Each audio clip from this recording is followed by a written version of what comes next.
Study IQ IAS, अब तैयारी हुई अफोर्डेबल।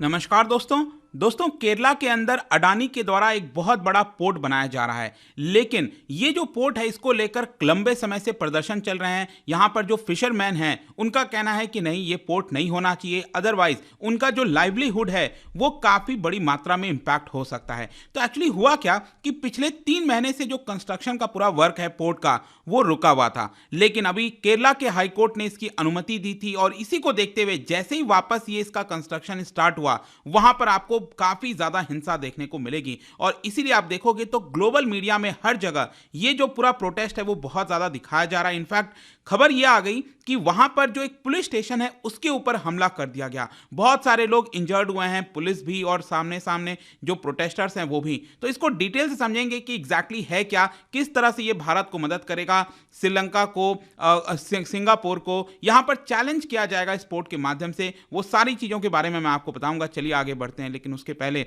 ध्यान रखिएगा अगर आप यूपीएससी की तैयारी कर रहे हैं तो आपके पास एक बड़ा मौका है सिर्फ आज के लिए, क्योंकि सिर्फ 17,500 में हमारा बैच आप ज्वाइन कर सकते हैं, जो कि कल से स्टार्ट हो रहा है 30 नवंबर से, हर रोज सुबह 8 बजे। तो आखिरी मौका है, ये ऑफर वापस नहीं मिलने वाला। इसके अंदर आपको लाइव क्लासेस दिए जाते हैं, जितने भी क्लासेस होती हैं वो लाइव होती हैं। मेंटरशिप मिलता है, मतलब कोई दिक्कत है, प्रॉब्लम है, कभी भी आप अपने मेंटर से पूछ सकते हो। हैंड रिटन नोट्स हो गया, आंसर राइटिंग प्रैक्टिस आपके मेंस एग्जाम के लिए, और साथ ही साथ आपको और एमसीक्यूज अटेम्प्ट करना है तो मेरे इंस्टा पेज पर ज्वाइन कर सकते हैं। वहां पर स्टोरीज में जितने भी एमसीक्यूज हैं उसको आप अटेम्प्ट कर पाएंगे। चलिए शुरुआत करते हैं और सबसे पहले देखते हैं एग्जैक्टली हुआ क्या है। मैं आपको बताता हूं। देखो, अगर आप केरला का मैप देखोगे आपको पता है काफी ज्यादा वर्टिकल आपको देखने को मिलता है। वेस्टर्न घाट का काफी बड़ा एरिया आता है, लेकिन इसकी जो कैपिटल है वो एकदम सदर्न साइड में आपको देखने को मिलेगी, वो है आपका तिरुवनंतपुरम। राइट साइड वाला डायग्राम में अगर आप देखोगे तो तिरुवनंतपुरम से लगभग 20 किलोमीटर के दूरी पर यहां पर एक पुलिस स्टेशन है जिसका नाम है विंजाम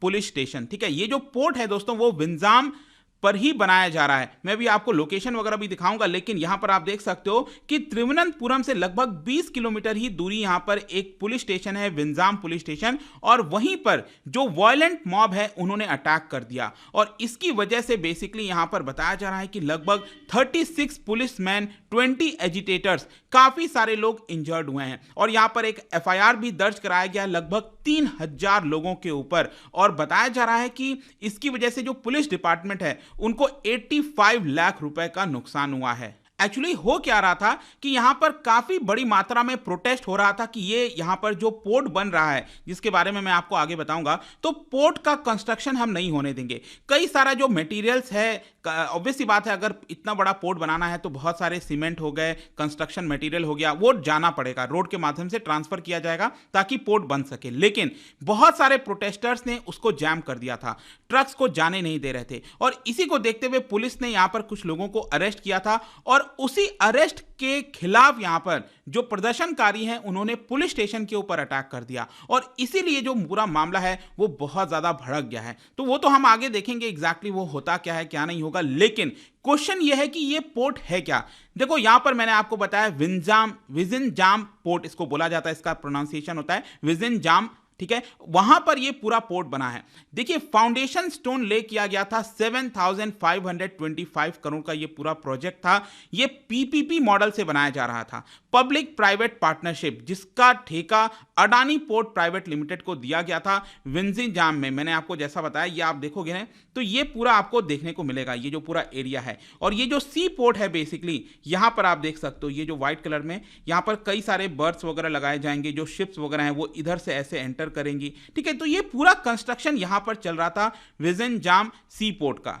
और इसका जो फाउंडेशन है वो लाया गया था 2015 में, जो पहले के चीफ मिनिस्टर हैं केरला के ओमान चंडी, आपको पता है ये कांग्रेस से बिलोंग करते हैं, उनके द्वारा इसका पूरा फाउंडेशन रखा गया था। और बताया जा रहा है कि इसके अंदर 30 बर्थ देखने को मिलेंगे जब ये पूरा कंप्लीट हो जाएगा। और ये जो बहुत बड़े शिप्स होते हैं, मेगा मैक्स कंटेनर शिप्स, उनको हैंडल कर सकता है। एक्चुअली प्रॉब्लम क्या है ना कि यहां पर अगर आप देखोगे भारत के पास कई सारे पोर्ट तो हैं, लेकिन जो बड़े बड़े शिप्स को यहां पर हैंडल कर सकें उनकी संख्या कम है। है और इसकी वजह से क्या होता है कि बहुत सारा जो ट्रैफिक है वो कोलंबो के पास चला जाता है, सिंगापुर के पास चला जाता है। तो कहीं ना कहीं ये जो पोर्ट बनाया जा रहा था उसके माध्यम से मेन मकसद यही था कि यहां पर जो कंपटीशन सिंगापुर और कोलंबो दे रहे हैं वहां से कई सारा जो बिजनेस है उसको भारत में लाया जाए ताकि भारत को इससे फायदा हो। अडानी ग्रुप का यहां पर कहना है कि हम एक अल्ट्रा मॉडर्न पोर्ट बनाने की कोशिश कर रहे हैं, मेजर इंटरनेशनल शिपिंग रूट्स के माध्यम से ये गुजरता है। इसकी लोकेशन जैसा मैंने आपको बताया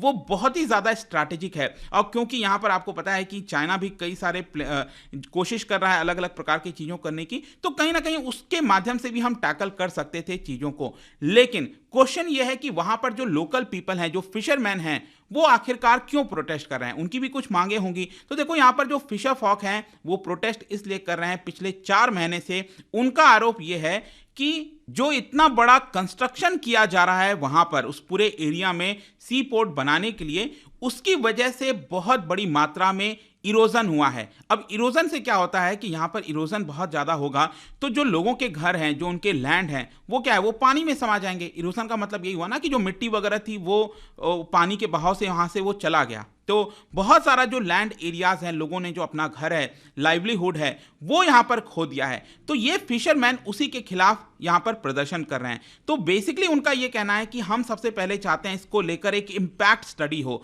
कि जो ये सी पोर्ट बन रहा है इसकी वजह से वहां पर लोगों के ऊपर क्या इंपैक्ट आएगा। एक तो प्रॉपर स्टडी होनी चाहिए और साथ ही साथ यहां पर जब तक ये रिपोर्ट नहीं आ जाती उस स्टडी का, तब तक यहां पर कोई कंस्ट्रक्शन नहीं होना चाहिए। लेकिन जैसा मैंने बताया कि अभी सैटरडे को ही रिसेंटली केरला हाई कोर्ट ने जो परमिशन दिया था कि आप वापस से शुरू कर सकते हो इसका कंस्ट्रक्शन, तो जैसे ये कंस्ट्रक्शन स्टार्ट हुआ सैटरडे से, तब से ये जो पूरा मामला है वो उठ गया है। इसके अलावा मैं आपको ये भी बता दूं कि जो फिशिंग कम्युनिटी है उनके द्वारा 6 और डिमांड रखे गए हैं। वो 6 डिमांड कौन कौन से हैं ये इंपॉर्टेंट है आपके लिए जानना। सबसे पहला उनका यह है कि जिन लोगों ने भी अभी तक सी इरोजन की वजह से अपना घर खोया है उनको कंपनसेशन मिलना चाहिए, उनको वापस अपना घर मिलना चाहिए, लैंड मिलना चाहिए। दूसरा है कि यहां पर आगे फ्यूचर में जो इरोजन है वो ना हो, इसके लिए प्रॉपर मिटिगेशन इफेक्टिव स्टेप्स होने चाहिए। फिर तीसरा यहां पर फाइनेंशियल असिस्टेंस मिलना चाहिए फिशरमैन को जिस भी दिन वेदर वार्निंग इशू की जाती है। मतलब फिशरमैन का मेन गुजारा कैसे होता है, जो मछलियां हैं उनको पकड़कर वो समुद्र में जाते हैं, मछलियों को पकड़ते हैं, उसको बेचते हैं, राइट। लेकिन जिस भी दिन वेदर खराब है उसके लिए उनको जाने नहीं दिया जा रहा समुद्र में, तो उसके लिए उनको कंपनसेशन मिलना चाहिए। इसके अलावा कंपनसेशन फैमिलीज को मिलना चाहिए जिन्होंने भी यहां पर अपना फिशिंग एक्सीडेंट के दौरान अपना जीवन खोया है। मतलब कि जिन लोगों का भी मृत्यु हो जाती है फिशिंग के दौरान, उनको कंपनसेशन मिले। इसके अलावा किरोसिन के ऊपर भी सब्सिडी मिलना चाहिए। तो इसी तरह के कुछ कुछ डिमांड्स किए गए हैं। देखो किरोसिन सब्सिडी इसलिए ये लोग मांग रहे हैं, उनका ये कहना है कि क्योंकि यहां पर ये जो प्रोजेक्ट बना है इतना बड़ा, इसकी वजह से यहां पर जो फिशिंग है वो करना डिफिकल्ट हो गया है और फिशिंग करना डिफिकल्ट होने की वजह से उनको डीप सी में जाना पड़ता है, दूर जाना पड़ता है। और किरोसिन उनका ज़्यादा लगता है क्योंकि किरोसिन से ही वो पूरा अपना बोट चलाते हैं। तो क्योंकि किरोसिन की खपत ज़्यादा हो गई है तो किरोसिन के ऊपर ज़्यादा सब्सिडी मिलना चाहिए। अब राज्य सरकार का ये कहना है कि देखिए हमने लगभग सारी डिमांड यहाँ पर फिशिंग कम्युनिटी की मान ली है, जो डिमांड था, लेकिन जो किरोसिन सब्सिडी है वो हम यहाँ पर नहीं देंगे और जो कंस्ट्रक्शन रोकने की बात है, पोर्ट का कंस्ट्रक्शन रोकने की बात है, वो भी हम यहाँ पर अलाउ नहीं करेंगे। तो ये यहां पर अभी स्टेट गवर्नमेंट का कहना है। अब यहां पर एक और चीज सामने आया है, वो है कम्युनल डिवाइड। कम्युनल डिवाइड कैसे?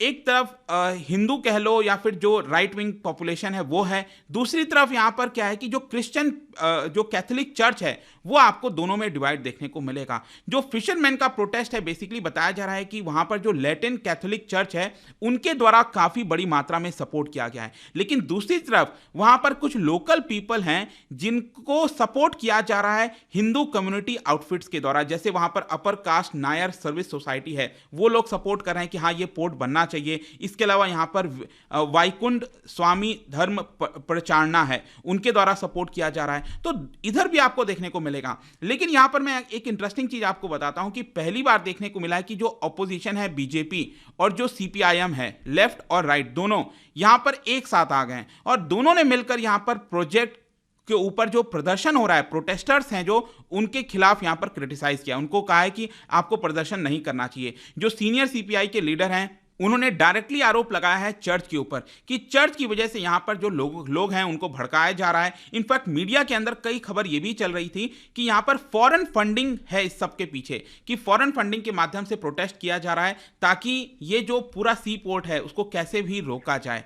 तो ये पूरा सिनेरियो आपको देखने को मिलेगा। वैसे मैं आपको बता दूं, ऑलरेडी ये जो पोर्ट है वो बहुत ज़्यादा डिलेड हो चुका है। एज पर इनिशियल एग्रीमेंट जो हुआ था ये पूरा प्रोजेक्ट 2019 में कंप्लीट होना था, लेकिन अडानी ग्रुप का कहना है कि देखिए यहाँ पर कई सारे कारण हैं जिसकी वजह से डिले हुआ। 2017 में ओखी साइक्लोन आपको याद होगा वो आया था, कोविड पैंडेमिक फिर आ गया, इन सब की वजह से यहाँ पर डिलेज होने लग गए। और इसके अलावा कंपनी को बहुत सारी शॉर्टेजेस हो गई, जैसे ग्रेनाइट बोल्डर्स हो गए जिसको चाहिए होता है, यहाँ पर ब्रेक वाटर वगैरह बनाया जाता है ना, जैसे कि मान लो अगर कंस्ट्रक्शन करना है पोर्ट का यहाँ पर, तो समुद्र का पानी अंदर तक यहाँ पर बहुत ज़्यादा बहाव से ना आए, इसलिए उनको यहाँ पर एक बैरियर जैसा बनाना पड़ता है। और वो बैरियर बनाने के लिए उनके पास जो मटेरियल होना चाहिए वो नहीं आ रहा था, तो इन सब की वजह से ऑलरेडी डिले हो गया है। लेकिन ये जो प्रदर्शन हुआ है ये फर्दर चीज़ों को डिले किया जा रहा है। आपका क्या मानना है इसको लेकर? Let me know in the comment section. But I hope कि इस वीडियोस के माध्यम से सब कुछ आपको समझ में आ गया होगा। और जाने से पहले एक इंटरेस्टिंग क्वेश्चन, क्योंकि हम पोर्ट्स की बात कर रहे हैं, क्या बता सकते हो भारत का इकलौता पोर्ट कौन सा है जो कि आपको वर्ल्ड के टॉप 30 कंटेनर पोर्ट्स में शामिल देखने को मिलेगा? इसका राइट आंसर आप सबको पता है, मेरे इंस्टाग्राम पर तो मिलेगा ही, वहां पर अगर आप नहीं है कोई बात नहीं, टेलीग्राम से भी ले सकते हैं इसका सही उत्तर। मैं कई सारे जो एमसीक्यूज हैं वो यहां पर स्टोरीज में डालता रहता हूं। बाकी अगर आपको पीडीएफ चाहिए तो टेलीग्राम पर आइए, अलग अलग सोशल मीडिया पर आप जुड़ पाओगे। और जैसा मैंने बताया, यूपीएससी की तैयारी आप कर सकते हैं by using the code Ankit live, ताकि आपको मैक्सिमम डिस्काउंट मिले। आई होप की वीडियो आपको पसंद आया होगा। मिलता हूं आपसे next time. Till then, thank you very much, see you soon. Study IQ IAS, अब तैयारी हुई अफोर्डेबल।